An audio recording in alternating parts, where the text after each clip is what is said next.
मैं व्यस्त हो जाऊंगा। जय सिया राम, हरिओम महादेव। जय श्रीमन नारायण, सीताराम। ये स्वागत करने की परंपरा लोग होती है।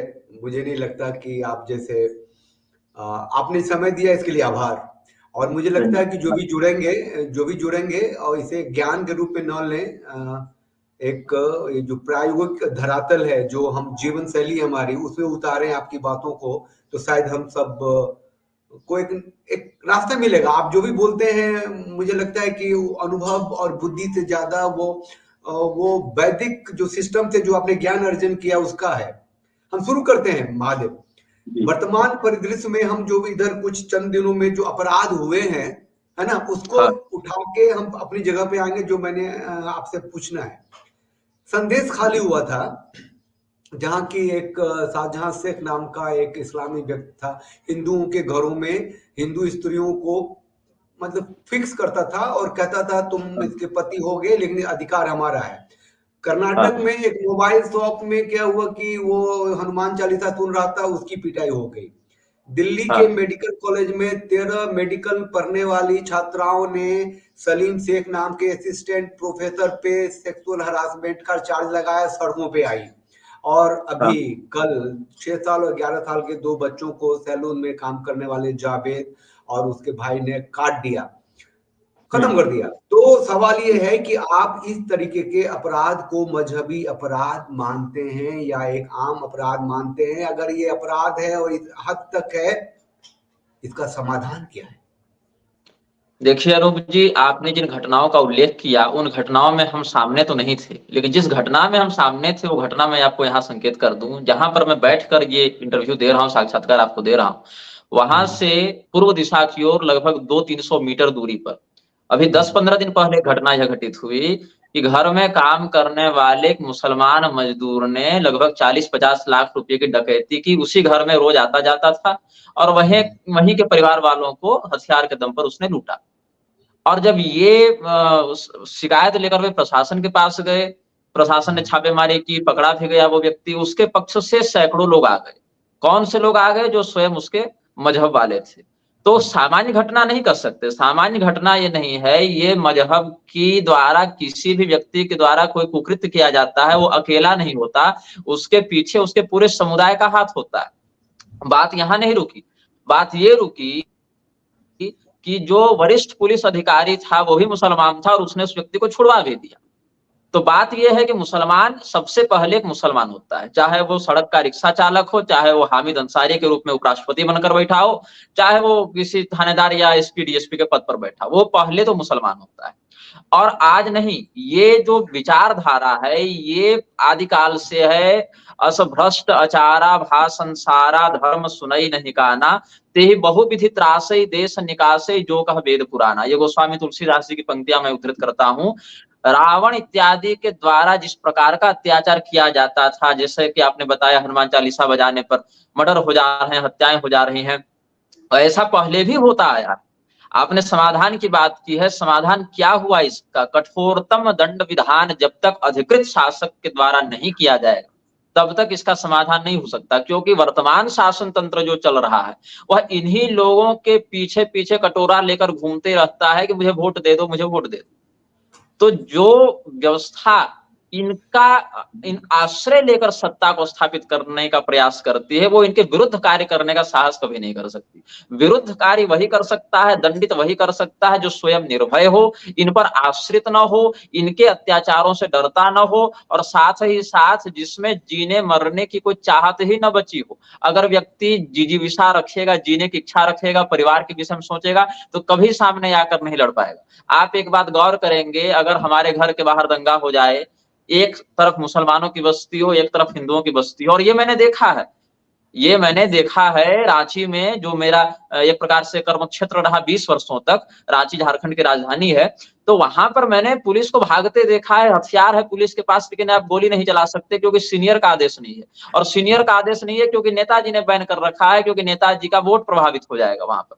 मैंने मरते 4 देखा है। महीने संदेश खालियां जाम रहा, वो क्या कहते हैं आप? तो संदेश बंटवारे खाली के की बात बाद जहां, हाँ, संदेश खाली की जो बात है वो पिछले 1400-1500 सालों से इस प्रकार के मृक्षों के द्वारा जो अत्याचार किया जा रहा है उसकी पुनरावृत्ति मात्र है। वो कोई पहली घटना नहीं है भारत की और कोई आखिरी घटना नहीं है भारत की। ये जो पैटर्न चलता आया है यही केरल में, यही कश्मीर में, यही सिंध में, यही बलूचिस्तान में, यही भारत के अन्य प्रांतों में यही होता आया है। और ये केवल एक मानसिकता है लोगों की, जो पैशाचिक मानसिकता है। मनुष्य को पिशाच कैसे बनाया जाए, यही अरब से उड़ता उड़ता भारत में आया। इस्लाम कोई नस्लीय समस्या नहीं है भारत की, कोई रेशियल प्रॉब्लम नहीं है कि एक इस्लाम नाम की एक रेस है। वो एक ऐसी मानसिकता है कि अगर कल को किसी बस्ती में 100 हिंदू रहते हो, आक्रमण किया जाए, 50 व्यक्ति डर से मुसलमान बन जाए, उन्हीं परिवर्तित मुसलमानों के 2 पीढ़ी के बाद फिर वही अत्याचार करने वही लोग हो जाएंगे जो 2 पीढ़ी पहले अत्याचार झेल रहे थे। आज जो मुसलमान अत्याचार कर रहे हैं 10-5 पीढ़ी पहले जाए वो हिंदू थे, लेकिन वो ऐसी विकृति, ऐसा संक्रमण उनके मन में डाल दिया गया, ऐसा पैशाच प्रवृत्ति उसके मन में डाल दी गई कि वो स्वयं पिशाच बन गया। तो संदेश खाली में जो हो रहा या उसी प्रकार के जो घटनाएं भारत के या विश्व के भी, आप जर्मनी देख लें, फ्रांस देख लें, बहुत से ऐसे जगहों पर जहां जहां ये ज़ॉम्बी गए हैं वहां वहां अपना वायरस फैलाते गए हैं, और वहां वहां से अगर उनको मूलतः समाप्त न किया जाए तो ये आने वाले, ऐसे तो सहस्राब्दी पर्यंत ये करते ही आ रहे हैं, आगे भी इनकी प्रवृत्ति रुकेगी नहीं। क्योंकि इनकी सबसे बड़ी खासियत जो मैंने आज तक देखी है, ये अपने इस जीवन से अधिक मृत्यु के बाद के जीवन पर ध्यान देते हैं। चलो यहाँ पर भीख मांग कर खा लेंगे, 2 रोटी खा लेंगे, लेकिन जन्नत मिलना चाहिए। यहाँ पर हम चाहे गरीबी में रह लें लेकिन जन्नत मिलना चाहिए। और जन्नत मिलने की जो टिकट है वो आपके मुर्दा होने के बाद ही उनको जारी की जाएगी। ये इनकी समस्या है, आपके हाँ, अस्तित्व को ही अपनी सबसे बड़ी समस्या मानते हैं। स्वामी जी, ये तय है कि इस्लाम कहता है कि जब तक धरती की आखिरी इंची जमीन उनकी नहीं हो जाए, जब तक आखिरी आदमी इस्लाम को मानने वाला ना हो जाए, तब तक आखिरियत नहीं होगी और जी इस्लाम पूरा नहीं होगा। फिर बाद में लोग आपस में लड़ेंगे, मरेंगे, 72 फिरके जन्नती हाँ। होंगे। हमारा सवाल ये है कि बंटवारे के बाद का भारत, जो हिंदू मुसलमान के नाम पर भारत बटा था, ये सनातनी सत्ता की व्यवस्था वाला देश भारत क्या कभी हो सकता है, या इसकी कोशिश भी करनी बेकार है? संवैधानिक रूप से ये अधिकार है कि नहीं लोगों का? संवैधानिक रूप से भारत में पहली बात, संविधान कुछ नहीं है। भारत में एक पुस्तक लिख दी गई जो क्राइम को ऑर्गेनाइज करती है, जो मैंने अनुभव किया है, क्योंकि मैंने भी इंटरनेशनल लॉ पढ़ी है जब मैं डिप्लोमा कर रहा था। तो मैंने यह समझा कि भारत में संविधान मात्र इसीलिए बनाया गया ताकि अपराधों को एक वैध और एक सुनियोजित प्रारूप प्रदान किया जाए। अगर संविधान का कार्य न्याय प्रदान करना, सुव्यवस्था प्रदान करना होता तो न्यायपालिका, विधायिका, प्रशासन इत्यादि के माध्यम से उस न्याय व्यवस्था को दृढ़ किया जाता। लेकिन न्यायपालिका और प्रशासन के माध्यम से जितने सुनियोजित रूप से अपराधों को प्रश्रय और बढ़ावा दिया जाता है, दूसरी संस्थाएं नहीं है। आप वो कार्य करेंगे, आप माफिया और गुंडे कहलाएंगे। वही आप काला कोट पहन के अपने नाम के आगे माननीय लगा लीजिए, न्यायमूर्ति लगा लीजिए, सांसद विधायक लगा लीजिए, तो आप व्यवस्थित हो जाएंगे। संविधान कुछ नहीं है। संविधान वर्तमान भारत लोकतंत्र, जो कि विदेशी सभ्यता की या विदेशी प्रणाली की एक नकल है, उसमें भारतीयत्व नहीं है, उसमें भारतीयता नहीं है। बंटवारा जब किया गया, जिन लोगों ने उस बंटवारे के पक्ष में वोट डाला वो तो गए नहीं, उनमें अधिकांश लोग यही रह गए। जिन जिन लोगों के यहाँ पर इसका कोई पता भी नहीं था कि कल को ये जो आज हम भारत में रह रहे हैं, कल को ये विदेश होने वाला है, उन लोगों को मार पीट कर भगा दिया गया। उसके बाद भी प्रत्येक व्यक्ति जो सनातन धर्म में आस्थावान है, भारत भूमि पर रहना, अपने शास्त्रोक्त आजीविका से जीवन निर्वाह करना, उसका अधिकार प्राकृतिक रूप से निश्चित है। इसमें कोई अधिकार देगा ऐसी बात नहीं है, ये उसका प्राकृतिक अधिकार है कि वो भारत में रहे। कोई सरकार अगर उसको आने से रोकती है, कोई सरकार अगर उसको यहाँ से भगाती है, तो वह सरकार दंड की पात्र है, वह व्यक्ति दंड का पात्र नहीं है। तो बंटवारा जिन लोगों ने किया वो यही चाहते थे। इसमें एक पैटर्न ये चलता है, एक बार आप दबाव बनाकर एक क्षेत्र विशेष को मुसलमानों के लिए सुरक्षित कर दीजिए, वो बन गया पाकिस्तान, बन गया बांग्लादेश। उसके बाद अब यहां से जाओ मत, यहीं रह जाओ। फिर क्या करो, उसको रोको, 50, 60, 100 साल तक, 2-3 पीढ़ी तक जनसंख्या बढ़ाओ। एक फिर मात्रा आ गई तो फिर तोड़ेंगे कश्मीर को, बंगाल को, केरल को और छोटे छोटे और स्थानों को। फिर ये 2-3 पीढ़ी रुक जाएंगे, 2-3 पीढ़ी रुकने के बाद ये धीरे धीरे, एक पूरी रोटी नहीं निगल सको तो टुकड़े टुकड़े करके उसको खाओ, यही इन लोगों की मानसिकता है। तो भारत का विभाजन इसमें पहला चरण था, और दूसरा चरण इसका 15 से 20 साल में ये क्रियान्वित करेंगे, चाहे जनसंख्या बढ़ाकर वोट डालकर कोई प्रणाली अपना ले, या हथियार उठाकर हत्या करके कोई प्रणाली अपना ले। आप देख लीजिए मनोज तोमर का जो हाल हुआ, मनोज तोमर ने जो नमाज पढ़ रहे थे वो कब्जा ही धारी है, कोई उपासक तो था नहीं, कोई साधक तो था नहीं, कब्जाधारी लोगों को जो उसने उठाया मनोज तोमर ने, वहां पर क्या देखने को मिला कि पुलिस प्रशासन का व्यक्ति पुलिस प्रशासन के संरक्षण में न्यायपालिका नहीं जा पा रहा है, तो तुम्हारी क्या रक्षा करेगा पुलिस वाला? उसके शरीर में भी तो खून ही बह रहा है, हड्डी ही है, चमड़ा ही है, कोई दधीची की हड्डी तो है नहीं उसके पास। स्वामी जी सुनिए, अगले शुक्रवार को पूरी सड़कें जाम थी। हाँ, हाँ अमित शाह की पुलिस है ना, वो तो सस्पेंड हुआ ही। और मैं एक हाँ। बात, एक सत्य वचन वाले हैं, उन्होंने लिखा है कि I am pro Hindu but मेरा नाम लेके इज गार्बेज, और लिखा है कि he is most annoying person in YouTube. तो मैं कहता हूं कि जो, तो मैं एक छोटा सा जवाब ये दे दूं कि जो मानसिक गुलाम से ग्रस्त हैं, आज अगर राहुल गांधी कांग्रेस या विपक्ष इंडिया अलायंस कह दे कि मेरी सत्ता आएगी तो मैं इस्लामिक राष्ट्र बनाऊंगा, फिर भी ऐसे लोग उसको वोट देंगे। वो मानसिक गुलामी है 20% हिंदुओं की। और मेरा मानना है बाकी जो हिंदू का चेहरा लेके घूम रहे हैं वो भ्रमित हैं, और जो वर्तमान की राष्ट्र सत्ता है उसको वोट दे रहे हैं ये सोच के कि अगर इसको वोट नहीं देंगे तो हमें तो ही मुसलमान काट देंगे।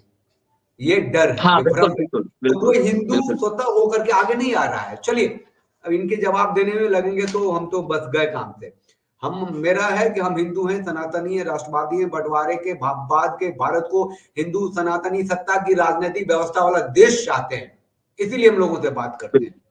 अच्छा, अब काम की बात जो है, जो मेरे सवाल है बहुत इंपॉर्टेंट है स्वामी जी, और आपकी बात इतना प्रैक्टिकल हो कि लोगों के दिल तक घुसे। स्त्री पुरुष विभाजक कानून से हिंदू सनातनी परिवार और समाज टूट रहा है। किस तरह टूट रहा है बताएंगे तो बहुत लंबी कहानी हो जाएगी, खत्म हो रही है। ये एक निरंतर प्रक्रिया बन गया है, कैसे रुकेगा? हिंदू सनातनी राजनीतिक व्यवस्था, क्या इसका कोई समाधान हो सकता है?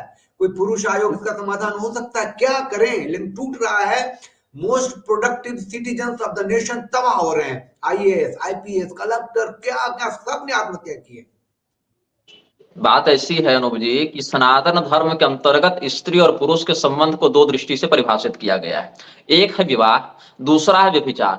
एक निश्चित नियमावली के आधार पर स्थापित होने वाला स्त्री पुरुषात्मक संबंध विवाह है, और उस नियम के विपरीत जाकर करने वाला संबंध व्यभिचार है। इतनी बात महत्वपूर्ण है। अब विवाह जो संस्कार है उसमें स्त्री और पुरुष को एक दूसरे का अनुपूरक बताया गया है, प्रतियोगी और प्रतिद्वंदी नहीं बताया गया है। जब तक स्त्री और पुरुष के मध्य अनुपूरक भाव नहीं आएगा कि मैं अपने पति की सहधर्मिणी हूं, मेरा पति हमारा अंग है, हमारा हिस्सा है, या मेरी पत्नी हमारे शरीर का अंग है। आप महाराज पृथु का चरित्र देखिए, श्रीमद् भागवत महापुराण में क्या वर्णित करते हैं। अपनी पत्नी को ये अपना ही स्वरूप मानेंगे, अपना ही अंग मानेंगे। भगवती सीता जी का आप देखिए, भगवान श्री रामचंद्र जी के प्रति कि मैं भगवान की परछाई हूं, इस प्रकार से उन्होंने व्यक्त किया है। तो हम उतने महान तो नहीं बन सकते, किंतु उनकी जो आदर्श मर्यादा है उसका अनुकरण करते हुए सबसे पहले स्त्री और पुरुष को समझना चाहिए कि हम अकेले नहीं है, दो हैं। सनातन धर्म एकमात्र ऐसा धर्म है, धर्म तो एकमात्र ही है, लेकिन ऐसा अगर मान्यता के दृष्टिकोण से भी देखें तो अर्धनारीश्वर अवतार यहीं पर हुआ है, सर्वत्र नहीं हुआ है। यहीं पर ऐसा है कि भगवान महादेव नीचे लेटे और उनके छाती पर पैर रखकर भगवती कालिका विराजमान है, और दोनों पूजनीय है समान रूप से। ये सनातन धर्म में हुआ है। लेकिन इसको इन्होंने क्या किया ना, पहले तो संयुक्त परिवार के होने से लाभ ये था कि अनुशासन बहुत मात्रा में बना रहता था। लोग संकोच से, मर्यादा से, बड़े बुजुर्गों के लिहाज से स्त्री पुरुष दोनों ही अपनी मर्यादा में रहते थे। कोई गड़बड़ भी हो जाती थी तो पारिवारिक स्तर पर उसका समाधान हो जाता था। तो सबसे पहले इन्होंने देखा कि अगर ये संघ बना रहेगा, परिवार एक संघ है, परिवार एक संस्था है, और परिवार केवल इस लोक के लिए नहीं, सनातन धर्म में परिवार परलोक तक के लिए ही योजित हो जाता है। इसीलिए मरने पर पिता के लिए, चाचा के लिए, दादा के लिए, दामाद, ससुर इत्यादि एक दूसरे रिश्ते से श्राद्ध तर्पण इत्यादि करते रहते हैं। आज भी देखिए विदेशों में इतना आयोजन करके फीफा इत्यादि में और ओलंपिक में जो भीड़ नहीं होती, उससे अधिक भीड़ आपको श्राद्ध करने के लिए पितृपक्ष में, तीर्थों में हो जाती है। क्यों? क्योंकि परिवार हमारा केवल इस लोक के लिए नहीं अपितु अन्य लोकांतर से भी संबंध स्थापित करता है। और परिवार को तोड़ दिया इन्होंने। उसके बाद क्या किया यहाँ पर, अब देखा कि चलो हम दो, हमारे दो, बच्चों को शुरुआत में मन में डाला जाने लगा। अभी एक मैं इसको जोड़ दूं, कोई जीडी गोयनका करके संस्था है, उसके कोई बच्चे के क्लास में मैंने देखा वो गोमांस खाने की प्रोत्साहन दे रहे हैं गोमांस खाने के लिए, कि गाय से दूध मिलता है और हम उसको खा भी सकते हैं। तो बचपन से जब ऐसी विकृति मन में डाली जाती है, हम लोग भी जब बचपन में पढ़ते थे तो क्या पढ़ाया जाता था, संयुक्त परिवार से बहुत तनाव है, बहुत झगड़ा है, एकल परिवार सुखी परिवार, न्यूक्लियर फैमिली बढ़िया। लेकिन क्या हो गया इसके बाद, हिंदुओं में सबसे बड़ी समस्या क्या है, प्राकृतिक रूप से प्रजनन का सामर्थ्य होने के बाद भी वह अपने उचित वंश की वृद्धि नहीं कर रहा है, उसको डर है कि खाएंगे क्या। जबकि विपक्षी आपका खाने के लिए नहीं मर रहा, वो तो आपके संपत्ति पर भी कब्जा करने के लिए तैयार है, आप ही के देश में बैठकर आप ही के जीवन को समाप्त करने के लिए तैयार है। तो परिवार को समाप्त किया, एकल परिवार पर आए, फिर भी नहीं कुछ ज्यादा बिगड़ा। अब इन्होंने क्या किया, स्त्री और पुरुष के मध्य कैसे विभेद उत्पन्न हो इसका प्रयास किया। तो स्त्री क्या है, अगर उसको सही मार्ग मिल जाए, सही मार्ग मिल जाए तो नारायण का द्वार है, गलत हो जाए तो नरक का द्वार है। तो नरक जाने में प्रवृत्ति अधिक बनती है कलयुग में ना, क्योंकि कलिष्ठ कलह प्रिय, कलयुग लड़ाई कराने में बहुत आनंद लेता है, रुचि रखता है। इसीलिए यहाँ पर ऐसे ऐसे कानून लाए गए। अच्छा, व्यभिचार में जिनका मन एक बार लग गया, वो मर्यादा जहां एक बार टूटी वो बारंबार टूटती रहती है।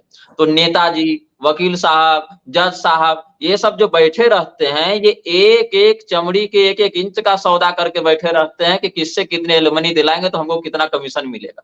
जानते सब है प्रक्रिया, समस्या क्या है कि बोलते नहीं, क्योंकि जो गलत है वो फिर अपने आप को सही सिद्ध करने के लिए आपको फंसा देगा, ये विडंबना हो जाती है।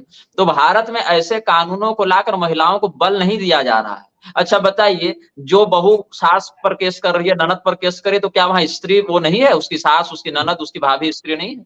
यहाँ पर स्त्री और स्त्री को शत्रु बनाया गया, स्त्री और पुरुष को। भारत को एक सामाजिक सभ्यता से नीचे गिराकर नर और मादा से भरे हुए जन समुदाय वाला देश बनाने के लिए तुले हुए हैं। मनुष्य केवल नर और मादा नहीं है, उसमें बहुत सी संवेदनाएं हैं, बहुत सी भावनाएं हैं, बहुत सी नियमावली हैं, बहुत सी मर्यादाएं हैं। ऐसा नहीं है कि पूर्व काल में वेश्यावृत्ति नहीं होती थी, वेश्यालय नहीं होते थे, सदैव सब कुछ है, लेकिन उसकी क्या मर्यादा होनी चाहिए, क्या स्थान होना चाहिए, और सभ्य समाज में उसको किस दृष्टिकोण से देखा जाना चाहिए, इसका एक निश्चित नियम था। अब क्या हो गया, घर घर देखिए रील बना बनाकर अर्धनग्न अवस्था में लड़कियां नाचने लग गई। ये आप प्रोत्साहित नहीं कर रहे महिलाओं को, आप देश को एक अघोषित वेश्यालय की ओर बढ़ा रहे हैं। अब जो स्त्री और जो पुरुष दोनों विवाह के साल 2 साल के बाद झगड़ा लड़के चले गए, उनके मन में बदला लेने की भावना आएगी, कोई हत्या करने जाएगा, कोई वेश्यावृत्ति में चला जाएगा। एक पूरे देश को हिंसा और व्यभिचार के कीचड़ में ढकेलने का प्रयास कर रहे हैं। और ऐसा कौन कर रहे हैं, जो स्वयं व्यभिचारी है, जो स्वयं हिंसक है, जो व्यक्ति स्वयं वेश्यावृत्ति कर रहा है या उससे पैसा कमा रहा है। इतने अनाथालय आप देख लीजिए, उन अनाथालयों में जो महिलाएं हैं, जो बच्चे हैं, उनका यौन शोषण करने कौन जा रहा है, हम और आप नहीं जा रहे। यही प्रशासन से जुड़े लोग, नेतागिरी से जुड़े लोग, न्यायपालिका से जुड़े लोग, आयोगों से जुड़े लोग, जिनके जिम्मेदारी थी कि इनकी रक्षा करते, इनका पोषण करते, वही इन्होंने अनाथालयों को वेश्यालय बना रखा है। और यही लोग जब कानून बनाने और लगाने आएंगे तो कितने निष्पक्ष होकर ये समाज की वृद्धि के लिए विकास करेंगे। ये तो एक गुलाम बनाने के लिए लगे हुए हैं। बदलाव बदलाव कैसे देखते हैं, कहाँ देखते हैं? इससे पहले, इसका जवाब देने से पहले एक मैं बता दूं, आपकी आपने जो कही है उसको सेकंड कर देता हूं मैं। 1951 में 1947 में तो पार्टीशन हुआ, बंटवारा हुआ और ट्रांसफर ऑफ पावर हो गया। पहली जनगणना हुई थी 1951 में।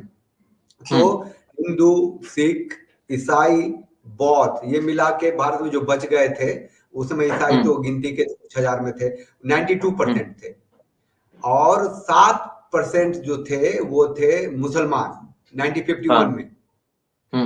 देखिए, ध्यान रखिए, 7% मुसलमान जो 1951 में थे, 2011 में जनगणना के बाद 2011 उसके भी हो गए 12 साल, उनकी जनसंख्या हो गई 14%, दुगुना। और जो 92% जो थे वो घट के हो गए 79%, बाकी अन्य। तो ये डेमोग्राफिक जो चेंज हुआ, एक कौम, एक जो मुसलमान लोग थे दुगुने हो गए, और हिंदू, सिख और बौद्ध लोग जो है 20% कम गए। तो जाहिर है कि हमारे दो से लेके इमरजेंसी के टाइम में जो नसबंदी अभियान चला था और जो एक चला था, वो सब किसने माना? जिसका देश है। पूरी दुनिया को अपनी जमीन मानता, उसने नहीं मानी। और ये नहीं जब मैं कह दिया हूं तो आप इसका जवाब दे दीजिए पहले कि बदायूं में जो 2 बच्चों की हत्या हुई है, जिसे एक वो जावेद नाम के वो पीयूष को, और ये इसका आप दोषी किसको मानते हैं? दोषी इसमें वो प्राथमिक दोषी मैं हत्यारा तो है, उसने काटा। ये हाँ, क्या दोषी कौन है? माइंडसेट है कि क्या है? दोषी प्राथमिक दोषी मैं हिंदू को ही मानता हूं, क्योंकि सनातन धर्म ने जब स्पष्ट कहा कि वृक्षों से उठना बैठना संसर्ग करना बंद करो, आप शास्त्र को अगर छोड़ेंगे, धर्मो रक्षति रक्षिता केवल कहने से नहीं होता अनूप जी। धर्म की आप रक्षा करेंगे, धर्म आपकी रक्षा करेगा, लेकिन धर्म कहाँ स्थित है? धर्म पुस्तक में आपको स्थित नहीं स्वामी जी, मिलेगा, वहां से एक बार आपको। और दोहराइए, एक बार और दोहरा दीजिए कि इसका पहला दोषी हिंदू है और क्यों है, ये बताइए। बिल्कुल बिल्कुल, मैं समझता हूं इसका पहला दोषी हिंदू इसीलिए है क्योंकि हिंदू वो तब है जब वो धर्मशास्त्र के अनुसार चले। जो धर्मशास्त्र के विरुद्ध जाए वो अधर्मी हिंदू नहीं हो सकता है। वो फार्म में रिलीजन में हिंदू लिख रहा है वो अलग बात है। और धर्म जो है वो आपकी रक्षा तब करेगा जब धर्म की आप रक्षा करेंगे। और धर्म की रक्षा कैसे होगी? आचारक प्रभवो धर्म, अपने आचरण में धर्म की मर्यादा का पालन करने से ही धर्म सुरक्षित रहेगा। और एक बार वह सुरक्षित रहे तो आपकी वह रक्षा करेगा। आपको जब धर्म ने कहा वृक्षों पर विश्वास मत करो, आपको जब धर्म ने कहा वृक्षों को अपने यहाँ आने जाने मत दो, वृक्षों के साथ किसी प्रकार का कोई नाता रिश्ता मत रखो, आपने धर्म की बात मानी नहीं मानी? अब आप तो गए हैं पागल कुत्ते के पास, वो तो काटेगा। पागल कुत्ते से दूर रहो, उसको नियंत्रित रखो, उसको किनारे रखो, ये तो आपने नहीं माना। आप गए हैं गले लगाने, अब वो काट लिया तो प्राथमिक दोष तो आपका हुआ और द्वितीय दोष उसका हो सकता है। द्वितीय दोष में मैं उसको मानूंगा। लेकिन हिंदू अगर स्वयं को सुरक्षित रखना चाहता है तो पहले उसको खतरा समझना पड़ेगा। और हिंदू अगर स्वयं इनको अपने घर में घुसाता रहेगा तो ये अपनी प्रवृत्ति थोड़ी छोड़ेंगे। उसको वहां 2 बच्चे नहीं दिख रहे, उसको वहां 2 काफिर दिख रहे हैं जिसका गला काट देने से उसको 72 हूर मिलने वाली है। आप उसकी मानसिकता में घुसकर जब तक उसको नहीं देखेंगे तब तक आप अपनी रक्षा नहीं कर सकते। धर्म मर्यादा से भटकने वाला हिंदू ही अपने ऊपर आने वाले ऐसे संकटों में प्राथमिक दोषी होता है। मैं आपकी बात को सेकंड करता हूं। म्यांमार के बौद्ध संत हैं बिराथू। बिराथू का कहना, जितने भी रोहिंग्या मुसलमान भारत में हैं उनको, उन्होंने क्या किया था, कुछ बौद्धों को और बौद्ध स्त्रियों के साथ दुष्कर्म किया था, उनके सामने गाय काटी थी और कुछ बंदूक उंदूक से लेकर के जब वो ताकत में थे कुछ बौद्ध संतों को मार दिया था, परिवार वालों को। तो ये अच्छा। बिराथू वहां उठ खड़े हुए थे और ये वहां के म्यांमार के जेल में थे 12 साल, अब फिर छूट के आए हैं। लोगों ने माना कि बिराथू जो है सही है। बिराथू ने जो हाँ। आंदोलन किया, वहां से रोहिंग्या मुसलमानों को, एक जगह है 2 स्टेट है, वहां से भगाना शुरू किया। सबके सब बांग्लादेश के थ्रू भारत में आए हुए हैं और अभी हाँ। इंडोनेशिया तक गए जिनको कि भगाया गया। तो इसी हाँ। बिराथू का कहना है कि हम बहुत ही शांति प्रिय हैं, हाँ। लेकिन हम सांप को भी दूध पिलाते हैं, लेकिन पागल कुत्ते के साथ नहीं सो सकते। अच्छा अच्छा। हाँ। वो पागल कुत्तों वाली हाँ। शब्द जो आपने कहा ना, हमें याद आ गया। और जब अच्छा। भी यहाँ भारत में जब इस तरह की हंगामा होने लगे तो एक कैंपेन चला था ट्विटर पे कि हे ईश्वर हमें एक बिराथू दो, योगी से काम नहीं चलेगा, हमें बिराथू दो, है ना। आपको मैं बताऊं, हिंदुओं की जो समस्या मैं आपको बता रहा हूं, विराटों को आदर्श मानने के लिए तैयार हो गए, ठीक है, अपने देश में अपनी प्रजा के लिए रक्षा के लिए उसने जो उचित था किया।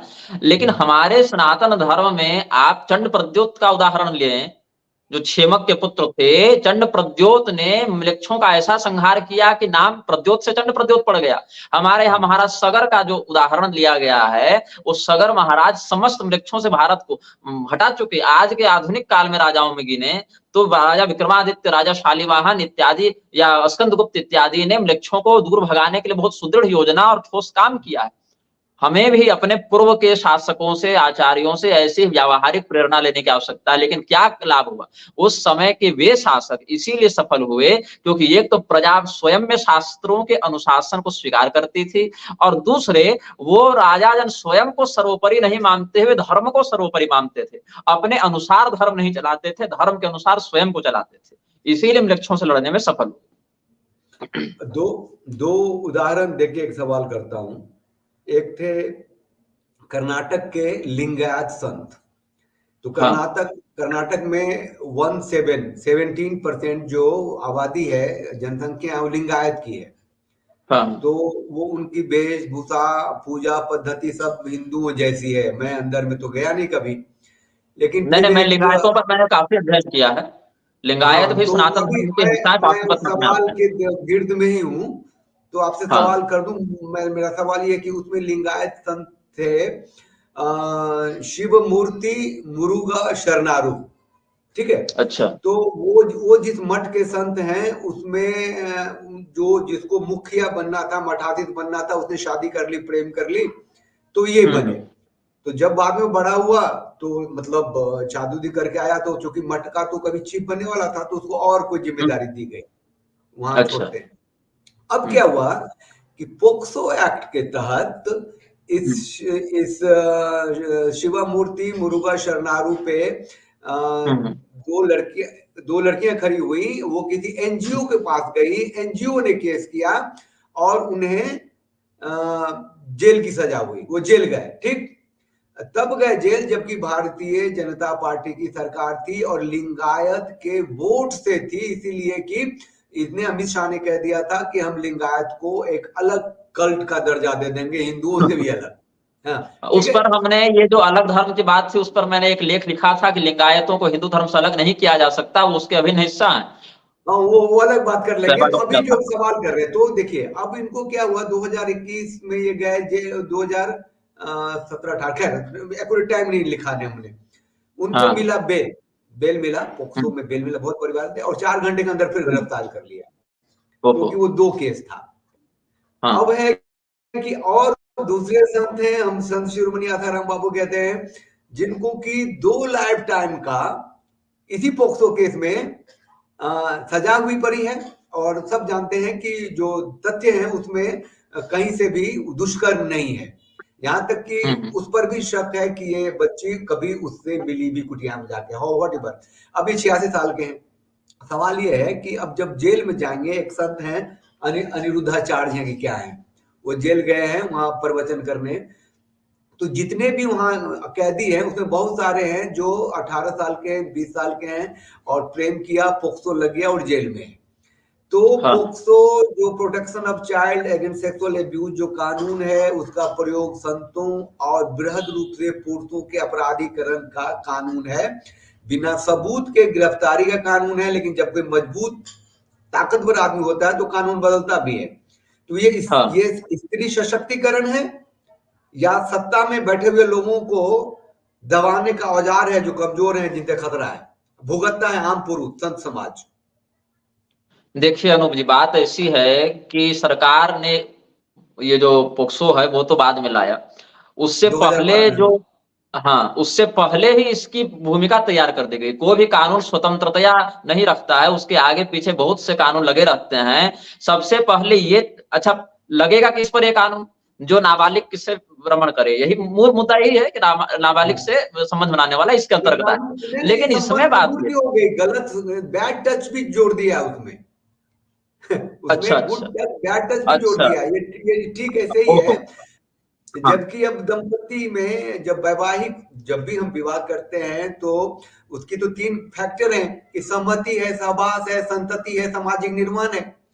तो इस हम्म। सामाजिक निर्माण में, सहवास में, संतति में, और हम तो कहते हैं कि जिनके 15 बच्चे हैं, जिन लोगों के, उनकी पत्नियां ने भी कभी कहा होगा कि आओ अभी मेरा सहवास का हृदय है, मन है, कहा होगा क्या हम्म। कभी? तो वो कभी कानून बना के ला रहे हैं, स्त्री पुरुष विभाजक कानून बना के ला रहे हैं कि अगर सहमति नहीं है, अगर पत्नी ने कहा कि हमारी सहमति नहीं थी, तो वो कुछ और, मतलब it will be a kind of बलात्कार टाइप का हो गया कर देंगे। रेप। हाँ। तो वैवाहिक पोक्सो से लेकर बलात्कार वहां तक कर दो देंगे। दो सवाल थे मेरे पास, दोनों जुड़ गए, अब आप जवाब दीजिए। हाँ, बात ऐसी है कि इसमें वो संबंध बनाने के लिए क्यों तत्पर होगा, अगर उसको बहुत ज्यादा स्तंभित करके रखा जाए। एक तो सबसे पहले एकल परिवार से ऐसा हुआ कि बड़े बुजुर्गों का मार्गदर्शन समाप्त हो गया। दूसरी समस्या ये हो गई कि आपने विवाह की आयु निर्धारित कर दी। हमारे सनातन धर्म में विवाह एक अलग संस्कार है, गर्भाधान एक अलग संस्कार है। शास्त्रों का जहां तक हमने अध्ययन किया, भगवती सीता जी का जब विवाह हुआ था, उनकी अवस्था 6 वर्ष की थी। षोडवर्षां चैव मैथिली, भगवती मैथिली का विवाह 6 वर्ष की अवस्था में हुआ, स्कंद पुराण इत्यादि के अनुसार। और भगवती सीता जी का जो बालक है, जब प्रसव उनका हुआ, जब बच्चा हुआ, तब वो कितने वर्ष की थी? भुसुंडी रामायण के दक्षिण खंड के अनुसार वे 33 वर्ष की थी। तो अनुशासित जीवन जीने वाले व्यक्ति विवाह की और गर्भाधान की जो मर्यादा है, जो भेद है, उसको समझते हैं। यहाँ पर क्या किया गया, पहले कह दिया गया तुम इतने वर्ष तक विवाह नहीं कर सकते, हिंदुओं के लिए मान्य हो गया, बाकी लोग तो जो करना है करते ही रहते हैं। उससे क्या हो गया, और उसके बाद भी सह शिक्षा के आधार पर मैं आपको एक बात इसमें जोड़ दूं, सह शिक्षा का दुष्परिणाम क्या हो गया। आज तो बहुत तकनीक आ गया, फोन, मोबाइल, ये सब व्हाट्सएप चैटिंग सब चल रही है। 1930-32 के समय पंडित कालूराम शास्त्री जी के माध्यम से एक हिंदू नाम की पत्रिका छपती थी। अब वो हिंदू नाम की पत्रिका का वो अंश मेरे पास अभी है, उसमें बताया गया है कि 1930-32 के ही आसपास कलकत्ता के किसी कॉलेज में लड़के लड़के साथ में पढ़ते थे, और उनके छात्रावास में जब छापामारी की गई तो आपत्तिजनक यौन सामग्री आप मिलने लगी। क्यों? आज नहीं, अरे बताएं, हमारे नानी दादी परनानी की पीढ़ी की जो स्त्रियां होंगी, जो पुरुष होंगे, उनमें भी। हाँ एक उदाहरण दे देता हूँ, एक उदाहरण जी, देता हूँ, आपको अच्छा लगेगा सुन के। हमारे जो राष्ट्रीय गीत लिखे हैं रविंद्र ठाकुर जी, हाँ, उन्होंने बनाया था आजीवन ब्रह्मचर्य संस्था, जितने अच्छा, विधवा और विधुर लोग थे, आजीवन ओहो, ब्रह्मचर्य संस्था बनाया सामाजिक उत्थान के मतलब लिए। ये जो उस विधवा समय का है, टिंडर जो था, विधुर है, उसके हैं। हाँ, उस समय सुनिए का ना। टिंडर था वो। हाँ, तो क्या हुआ, 1 साल के बाद उन्हें वो संस्था खत्म करनी पड़ेगी कि most of the women were pregnant, ओहो वो गर्भवती हो गई थी। तो हाँ, उन्होंने संस्था बनाई, तो साथ रख दिया सबको। तो ये तो है, हाँ, लेकिन अब उसके अलावा मुझे कहता है कि जब धर्म, ज्ञान और संस्कार और गुरुकुल की संस्था जैसी बातें होंगी, बचपन से सिखाया जाएगा, तो उसका वो इलाज हो सकता है। खैर, हम अपने सवाल पे आ जाते हैं, स्त्री पुरुष विभाजन कानून पे आप बात कर रहे थे। हाँ, तो इस विवाह हमने कहा कि उसके बाद क्या हुआ कि एक तो आपने उचित, जब जिसमें हार्मोन बढ़ने का समय है, जिस समय एक किशोरावस्था आती है, उस समय व्यक्ति अपने आप को दुनिया का राजा समझता है। किशोरावस्था से सब गुजरे हैं, उस समय व्यक्ति दुनिया को अपना गुलाम समझता है, मैं ही शासक हूं ऐसा मानता है, और उसको लगता है कि मैंने दुनिया के सभी अनुभव, संसार का सभी ज्ञान प्राप्त कर लिया। उस स्थिति में स्त्रियों का, पुरुषों का एक दूसरे के प्रति आकर्षण भी स्वाभाविक है, और अगर मर्यादा से भटके तो संबंध भी स्वाभाविक है। लेकिन अब इसमें क्या होगा कि जो लड़कियां केवल शारीरिक तृप्ति के लिए पुरुषों की ओर देखती हैं, वो तो 10 जगह संबंध बनाएंगी, उनसे पैसा लेंगी, पैसा नहीं दो तो तुमको ब्लैकमेल करेंगे। और वो लड़का भी, अच्छा इसमें सबसे बड़ी बात है कि हमको जहां तक जानकारी है, ज्योति पांडे जी इत्यादि का मैंने कुछ साक्षात्कार देखा था, तो ये पता चला कि इसमें लड़कियों के लिए दंड का कोई हिसाब है नहीं, इसमें नहीं लड़कों नहीं, को ही बिल्कुल नहीं, फंसाने के लिए किए हुए। बिल्कुल नहीं है। और अभी अमित शाह जी ने 3 कानून बनाए हैं, है ना? हाँ, जो अंग्रेजी में था आईपीसी, इंडियन पिनल कोड, उसको भारतीय न्याय संहिता कर दिया, हिंदी ट्रांसलेशन कर अच्छा, दिया, कोई बात नहीं। हाँ हाँ, उन्होंने कहा कि फॉल्स प्रॉमिस, मतलब आप हम्म, झूठा वादा करके अगर शारीरिक संबंध बनाते हैं, तो ये हाँ, नॉन बेलेबल है, 10 साल तक की सजा है, ठीक, और गिरफ्तारी है, हाँ, नॉन बेलेबल है। तो हाँ, ये ये जो है, सर बात करता हूं थोड़ी देर में। ये जो है कानून, उसका सीधा मतलब ये है कि आप ऑफिस में बॉस हैं, वहां भी लगेगा। फॉल्स हम्म, प्रॉमिस करके शारीरिक संबंध, सिर्फ वैवाहिक के लिए नहीं। हम लोगों ने हाँ, हाँ, सोचा कि शायद ये वो वो जो मुसलमान लोग नाम बदल करके और विवाह कर लेते हैं और फिर हाँ, ये होता है, उसके लिए बना कानून, लेकिन नहीं, ये पूर्ण हाँ, समाज को तबाह करने का कानून है। आप किसी भी, कोई भी स्त्री कह सकती है इसने हमसे गलत वादा किया था, तो इसका मतलब है कि वो स्त्री को कमोडिटी बना दिया। ये कानून कह रहा हाँ, है कि बिल्कुल, स्त्री अपना शरीर बेच सकती है लालच में आके, लोभ में आके। हम्म। तो बहुत बहुत बहुत बहुत गंदा कानून बना दिया है। तो क्या करना चाहिए, अब जाके नोटरी से अनुमति लेके एफिडेविट करवा के लाना चाहिए कि देखो मेरा वादा सच्चा है, क्या मैं अब तुम्हारे साथ प्रेम कर सकता हूँ, क्या कुछ ऐसा करना चाहिए इन लोगों को। जो एकांत कुछ का लोगों ने करना विषय शुरू है, कर दिया है। पति पत्नी का संबंध एकांतिक विषय है। अभी मैं पक्षी राजतंत्र का अध्ययन कर रहा था, उसमें वर्णन है पति पत्नी के मध्य के एकांतिक प्रेम को जो सार्वजनिक करता है वह भी व्यक्ति दंड का पात्र हो जाता है।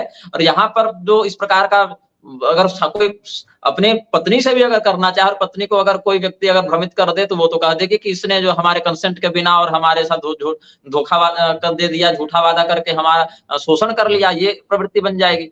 बात ऐसी है कि ये सभी व्यक्ति चाहते हैं, पहले भी आप देखें कविता कृष्णन ने एक आंदोलन किया था कि भारत में फ्री सेक्स लागू किया जाए।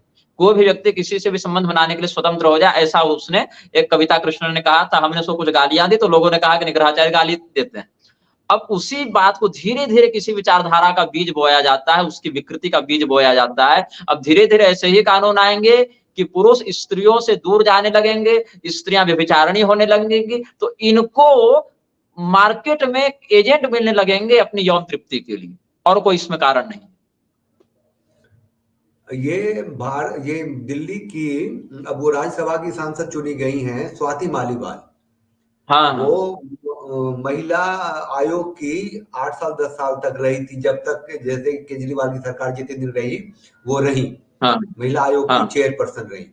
अब शायद सुना है अच्छा, उनको कि राज्यसभा के मेंबर नियुक्त किया है। उनकी ताकत क्या है मालूम है? उनकी ताकत ये है कि वो मंच से कहती हैं कि मेरे पिता ने मेरा यौन शोषण किया था और हमने तलाक इसलिए लिया कि, मतलब उन्होंने एक पॉलिटिकल आदमी से ली थी, शादी की थी, उनका तलाक हो गया। तो पर्सनल लेवल पे मैं नहीं जाता। तो ये वुमेन एम्पावरमेंट में आने लग गया है कि हम कहते हैं कि अच्छा पिता ने यौन शोषण कैसे किया भाई? तो कैसे किया? 7-8 साल के थे, मेरे को बाल पकड़ के खींचा, पटका, मारा।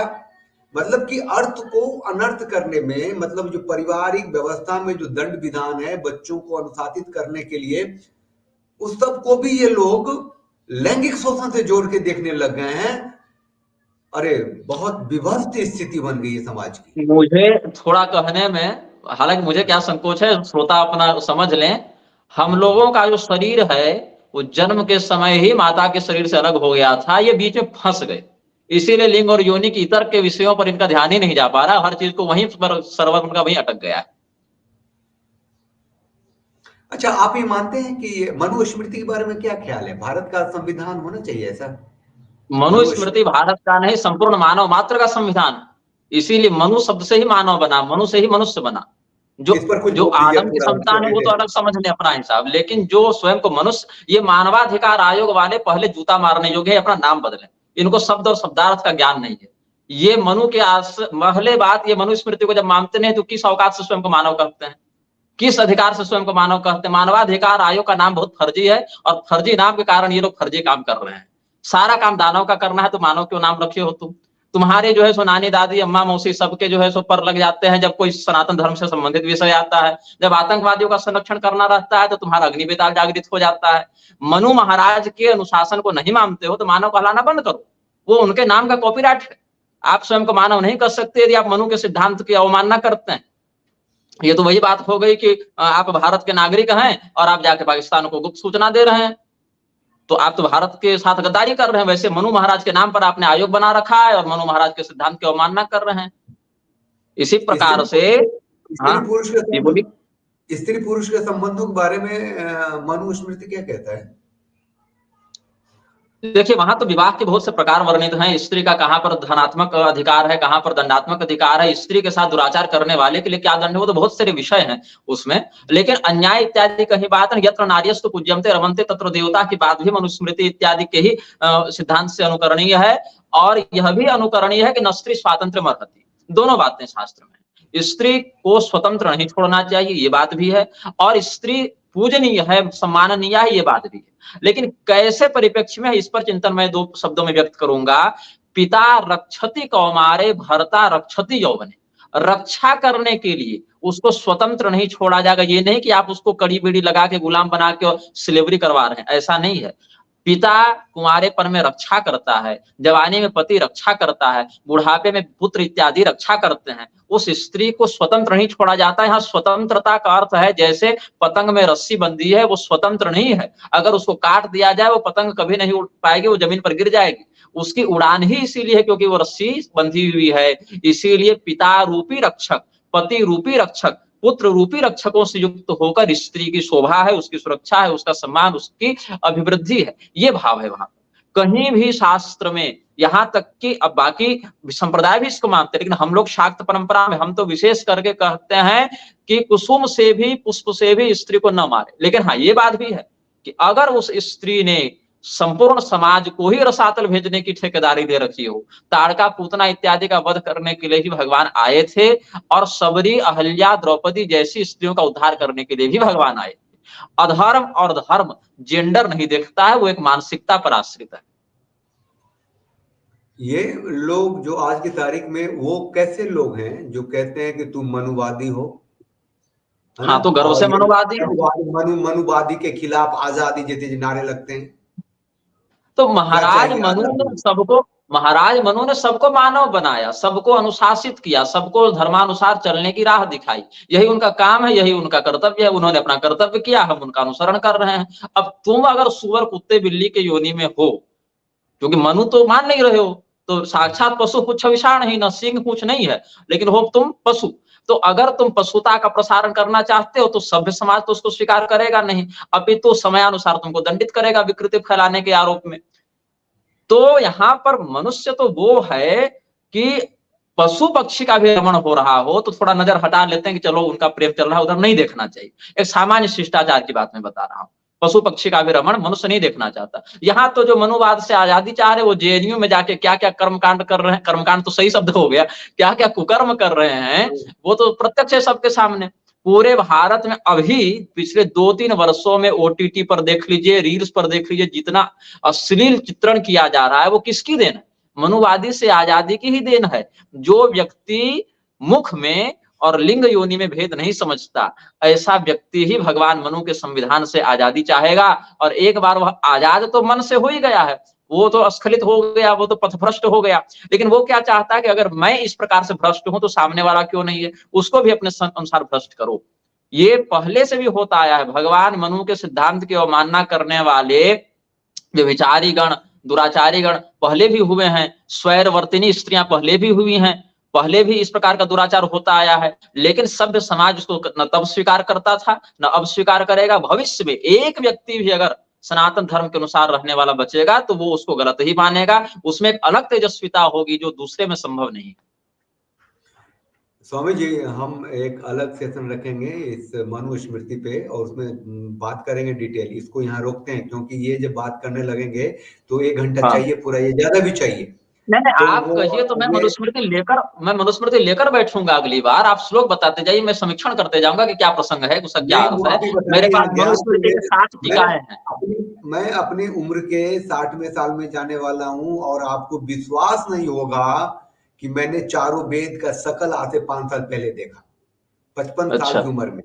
मैंने 45 साल की उम्र में जब आया तो मैंने पढ़ी वो अपना सत्यार्थ प्रकाश से लेकर के, और जो अच्छा, जबकि हमारे यहाँ संस्कार में रामायण दी जाती है हर बेटी को विवाह के समय में, तो हाँ हमारे हाँ, घर पे मिथिला भी के था। अब इधर आके मैंने पढ़ना शुरू किया है अमेरिकन लिटरेचर, वो इंग्लिश, वो क्या हुआ कि सीबीएस की नौकरी, वो इंग्लैंड, अमेरिका, जापान घूमो, बड़ा आदमी खुद को मान लिया। पता चला कि हम तो हिंदू भी नहीं रहे, हम तो कुछ रहे नहीं। हमारे बच्चे जब भी सब बड़े हो गए हैं तो अपनी अपनी जगह पे हैं, तो लाइब्रेरी खोज रहे थे किताबें, तो कहते हैं कि पापा आपके पास तो वो हमें मिला नहीं, वो क्या कहते भगवत गीता, 4-5 कुरान मिल गया है। अरे तो मैंने कहा वो मैं पढ़ता था, इसीलिए पढ़ता था कि मेरे को जानना था कि इतना क्यों है। तो अपनी नहीं पढ़ी, नहीं समझे, जिसे हम बने हैं, जिसे हम रचे हैं, जिसे हम बसे हैं, जो हमारी नसों में है, जो हमारा मनु है, हम वो नहीं बने, और हमको जिसे खतरा है उसके बारे में पढ़ने लग गए। तो ये गलती हुई, अब आने वाली नस्लों की ना हो। अगला सवाल लेते हैं, स्वामी जी ढंग से बताइए कि हाँ, क्या भारत स्वाभाविक रूप से हिंदू सनातनियों का घर नहीं है दुनिया में जहां भी है, खास करके जब बंटवारा हो गया तो? कैसे नहीं है? भारत का बंटवारा हो चाहे न हो, मैं तो शास्त्र के अनुसार यह मानता हूं, गायन्ति देवा किल गीत कानि धन्यास्तुते भारत भूमि भागे। चाहे वो अभी वर्तमान में पाकिस्तान के नाम से जाना जाता हो, या बांग्लादेश के नाम से जाना जाता हो, या तिब्बत के नाम से जाना जाता हो, वो भारत ही है। वहां पर रहना भारतीयों का प्राकृतिक अधिकार है, सनातन धर्मियों का प्राकृतिक अधिकार है। और सनातन धर्म के अनुयायियों को चाहिए कि इन क्षेत्रों में वर्तमान जो राजनीतिक है, इंडियन रिपब्लिक जिसको कह रहे हैं, रिपब्लिक ऑफ इंडिया जिसको कह रहे हैं, जितना क्षेत्र भारत में दिख रहा है, केवल वही भारत नहीं, उससे दुगना तिगुना विस्तार भारत का है। इतना तो म्लेच्छों से छुड़ाए ही। जिन जिन क्षेत्रों में म्लेच्छों ने कब्जा करके उनको पाकिस्तान बांग्लादेश का नाम दे रखा है, उन क्षेत्रों में जाकर उन म्लेच्छों को वहां से समूल खदेड़ें।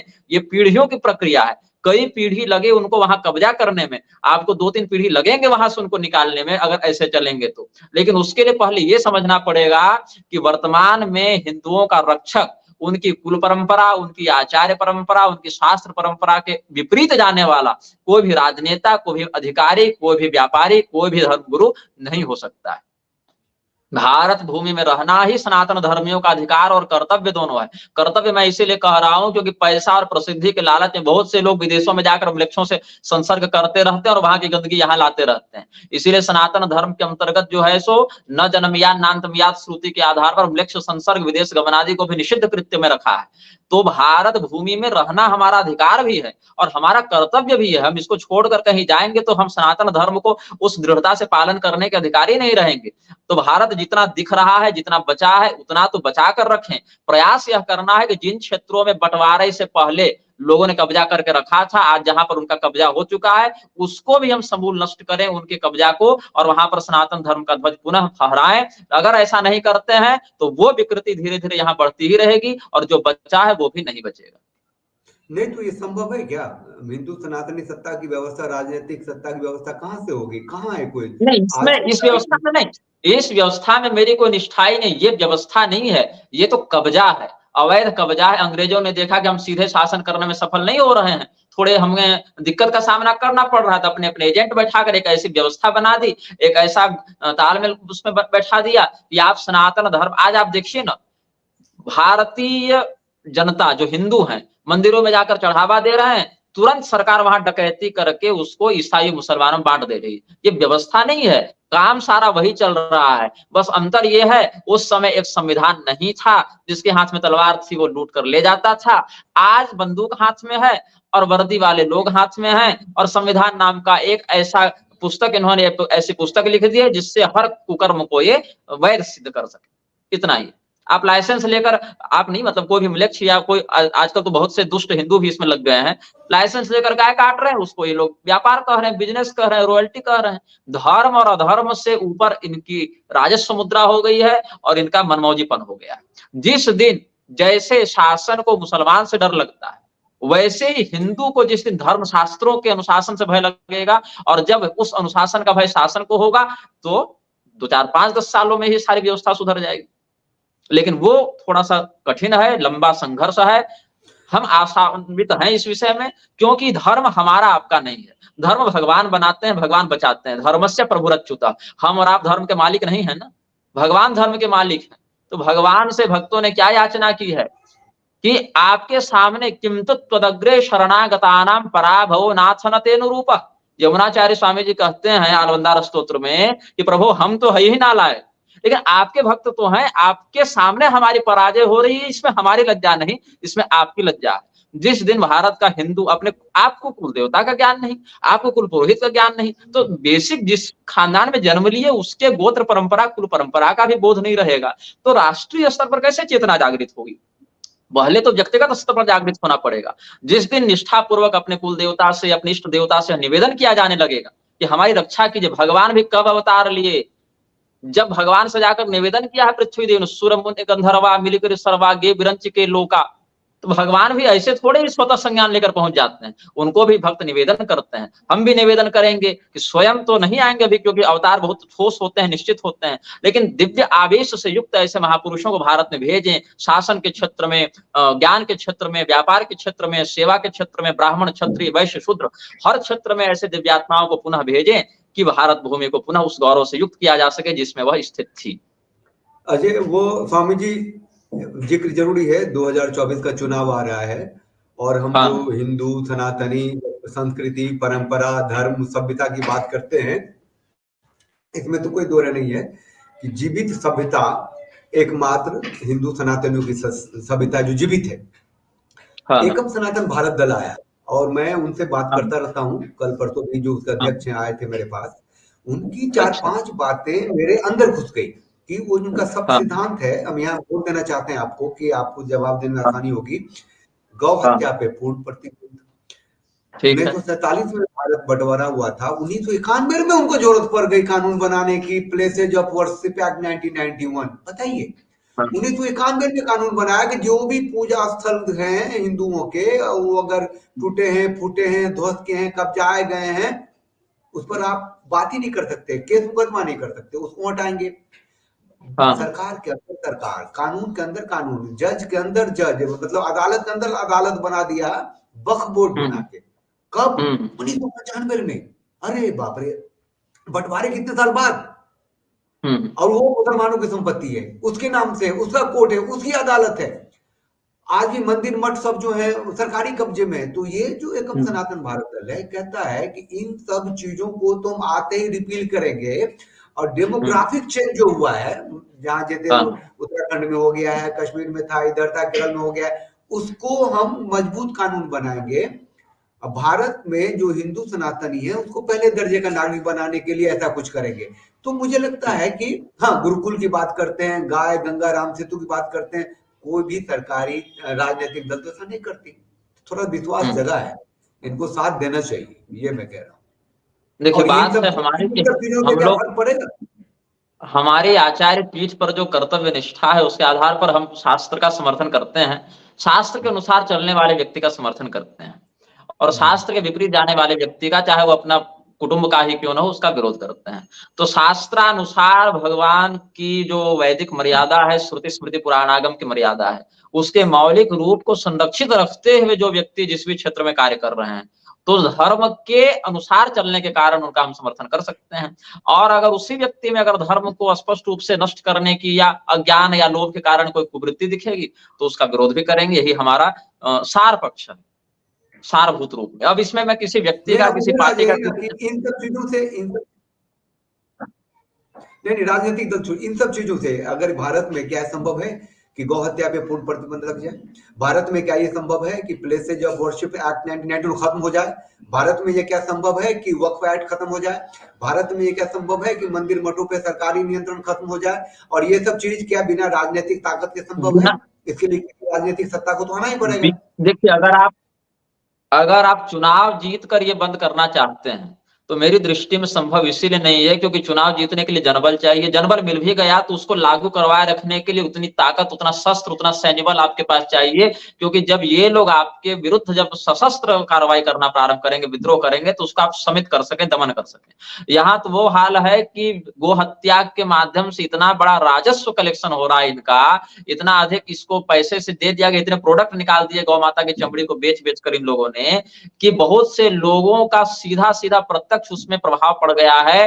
तो ये लोग पहले करने नहीं देंगे। अगर आप किसी प्रकार से बहुमत में आकर कर भी लेते हैं, तो आपको इतना बैकअप लेकर चलना पड़ेगा कि अगर वो विद्रोह करें तो आप उनको मृत्यु दंड दे सकें, जो कि वर्तमान लोकतंत्र की व्यवस्था में संभव नहीं है। क्योंकि यदि आप उनका दमन करना प्रारंभ करेंगे तो तुरंत भारत को तानाशाही शासन घोषित करके अंतरराष्ट्रीय शक्तियां जो इसका एक कठपुतली नचा रही हैं, वो सब आपके ऊपर सैंक्शन लगाना शुरू कर देंगी, रिश्ते खराब होने शुरू हो जाएंगे। तो इसीलिए शास्त्रीय, विशुद्ध शास्त्रीय शासन के अतिरिक्त, और उसमें भी दंडात्मक शासन, ये नहीं कि हाथ जोड़कर मेरी बात मानो, नहीं मानोगे, इस धर्म के अनुशासन को नहीं मानोगे, तो या तो फिर तुम ही रहो या फिर मैं ही रहूंगा। ऐसी जब प्रवृत्ति लग जाएगी कि धर्म के विपरीत अस्तित्व हमारा नहीं हो सकता, या तो फिर मर जाए या फिर तुम्हारा संहार कर दें, ऐसी वृत्ति जब तक नहीं हिंदुओं में आएगी, तब तक प्रायोगिक रूप से कोई व्यावहारिक प्रभाव नहीं दिखेगा। ये हम समझते हैं। आप कानून ले भी आइए तो उसको लागू आप कैसे करवाइएगा इनके विरुद्ध? लागू करवा दीजिए। राजनीतिक सत्ता में तो बहुत ताकत है, राजनीतिक सत्ता में ही तो ताकत है। पूरा वो आपको मिली कहां से? वो आपको मिली कहां से? वो ताकत आपको मिली कहां से? वो ताकत आपको वोट से मिली। वो ताकत आपको वही रास्ता चाहिए, वो रास्ता चाहिए, मैं कह रहा हूँ। हाँ, और वो आप वोट पर आश्रित है। और आज आप कानून बना भी दीजिएगा, आप कानून बना दिए, आपके कानून लोगों ने मान भी दिए, लेकिन 10 से 20 साल के बाद जब उनकी जनसंख्या आपके बराबर हो जाएगी, जब उनकी जनसंख्या चक्रवृद्धि भी आज के समान बढ़ती हुई आपके बराबर हो जाएगी, तो आपकी सत्ता चली जाएगी, वो कानून भी चला जाएगा। तो अस्थायी समाधान कहाँ मिला आपको? ये तो एक थोड़ा सा हुआ कि चलो आपने थोड़ा, हाँ, नहीं, राजनीतिक सत्ता में वो जो उनके साथ सब सिद्धांत है ना, उसमें है कि डेमोग्राफिक चेंज को रोकने के लिए कठोर जनसंख्या नियंत्रण कानून की बात है। जी महाराज। देखिए, बात है कि जनसंख्या नियंत्रण तो मतलब आप निराश हो चुके हैं कि नहीं होगा? नहीं नहीं, मैं निराश नहीं हूं, मैं चिंतनशील हूं, क्योंकि आपने ही इसी साक्षात्कार में कहा कि शुक्रवार को पूरी सड़कें जाम थी। आप उनकी हाँ, जनसंख्या, हाँ, जो आपने आज की जब तारीख में थी ना, आज की आप तारीख जब में थी। आप जब डेमोग्राफिक अमेंडेशन करेंगे उसमें, तो क्या लगता है कि वो आपका विद्रोह हल्द्वानी से तो यहाँ पर हटाने में इतनी समस्या हो रही है जो कि अवैध कब्जा है। आप वर्तमान कानून सरकार लाएंगे उसी है लेकिन ना, इम्प्लीमेंट कैसे वर्तमान करेंगे आप? कानून उसी आपके पास का है सैन्य ना। बल उतना नहीं है। आपके पास पूरी आर्मी और फोर्स मिलाकर आपके पास जो है वो 40 से 45 लाख लोग, 40 नहीं से नहीं, देखिए 45 देखिए, लाख टोटल होंगे, लेकिन वो 20 करोड़ हैं, और 20 करोड़ ऑन रिकॉर्ड हैं। उसके अलावा जो घुसाए जा रहे हैं अपने भाई बंधु इष्ट मित्र कुल देवता जो रोहिंग्या घुसाए जा रहे हैं, उनका फिर आप क्या करेंगे?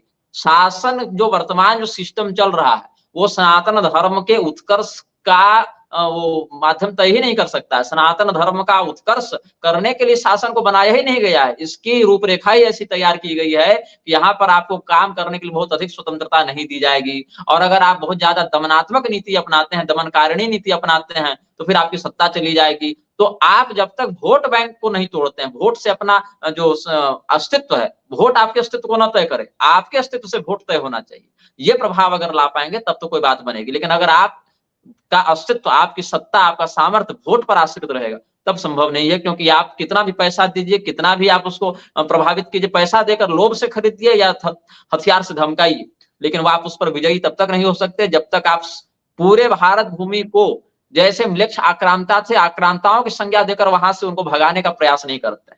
आप ये सोचेंगे कि क्या 20 करोड़ 40 करोड़ उठाकर समुद्र में फेंक दें? वो नहीं सोच रहे हैं कि 80 करोड़ का क्या करना है, हम ही सोच रहे हैं कि उनका क्या करना है। उनको कोई चिंता नहीं हो रही कि हमारा क्या होगा। वो तैयार हैं कि ये तो कल के मेमने हैं, कल कटने में क्या जाएगा इनको। हिंदू का घर तो वो घर हो गया है अनूप जी, कि नीलकटर खोजने के लिए यहाँ पर 2 ड्राइवर खोलना पड़ता है, कहाँ रखे थे। कभी नारियल पानी निकालने के लिए चाकू खोजनी हो तो खोजना पड़ता है, कहाँ चाकू रखे थे। कभी टेस्टर या पेचकस खोजने के लिए खोजना पड़ जाता है, कहाँ रखे थे। हिंदू मुसलमान के बीच में दंगा हो जाए ना, उनके घर की महिलाएं उनको हथियार देकर बाहर भेज देते हैं, जाकर लड़ो। और हिंदुओं की महिलाएं क्या करती हैं? घर का दरवाजा लगा देती हैं कि तुम मेरे बेटे हो, मेरे पति हो, मेरे भाई हो, बाहर मत जाओ, बाहर माहौल खराब है। ये मानसिकता पहले समाप्त होगी मन से, तब कोई सुधार प्रारंभ होगा। चलिए, इस मानसिकता की बात तो हमने की, वो लोग करते भी नहीं है। हाँ। और इसके लिए गालियां भी सुननी पड़ेगी, कमेंट्स में आएंगे, है ना। हाँ वो लोग बोल भी जी। रहे तो स्वामी जी, आपका समय ले लिया हमने, और मनु स्मृति लेकर के मैं बैठूंगा और आपसे उस पर बात करूंगा, और कई बार करूंगा, और भी विषय आएंगे। ज्यादा समय नहीं लूंगा, ब्रजेश जी के माध्यम से आप तक पहुंचता हाँ रहूंगा। ठीक है, देख लेंगे। जब भी समय मिले जरूर दीजिएगा। तो जय ठीक सिया है, राम, ठीक हर हर है। महादेव। श्री राम, श्री राम। मंगल हो, कल्याण सुखी रहिए।